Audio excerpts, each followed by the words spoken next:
Now moving to the third part of this session, where I said that we would be discussing about the production system in rural areas. As you can see clearly, there are two types of production system in rural areas. The first one is agriculture. By agriculture, we are referring to the different types of crop production, horticulture, livestock, marine fishing, forestry, etc.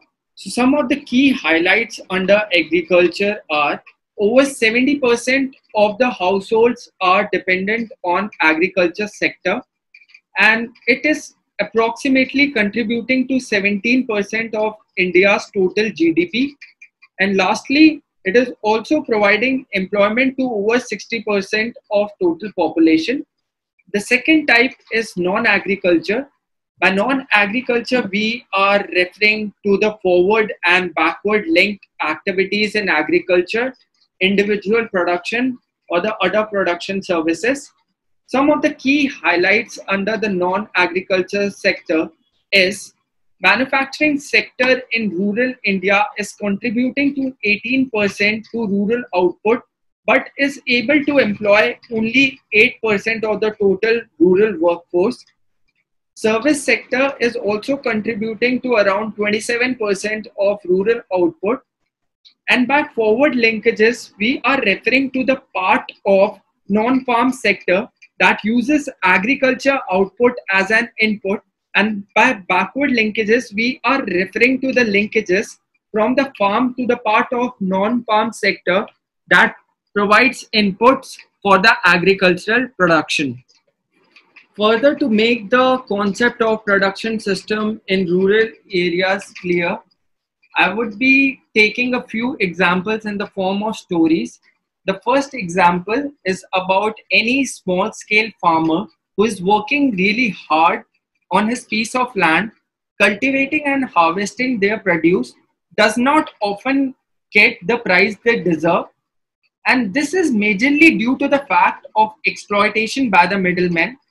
Taking the case of Mandi, where every farmer takes their harvested produce, is treated by the middlemen who charges him for things like transportation, demand, quantity, and quality. Eventually, the farmer have to pay the middleman so that they buy their produce. Such is the harsh reality. It also indicates that the lack of efficient supply and value chain for agricultural produce is missing, due to which the farmers, even after selling their entire produce, are unable to earn profits and tend to fall in a debt trap. Now, I would be taking another example of dairy production system. Again, this story is about semi-pastoralists settled in hilly Melghat region of Amravati district and in the plains of Wardha district, Maharashtra. Few villagers who were residing in this village used to do a very good business by selling khoa and paneer, that are widely known as milk products.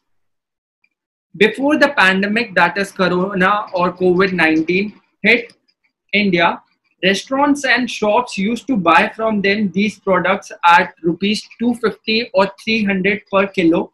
But now nobody is willing to buy their produce even at rupees 80 per kilo, which is very cheap. Due to the lockdown, there is overall no activity in the region, and these people are finding it very difficult to earn their livelihoods.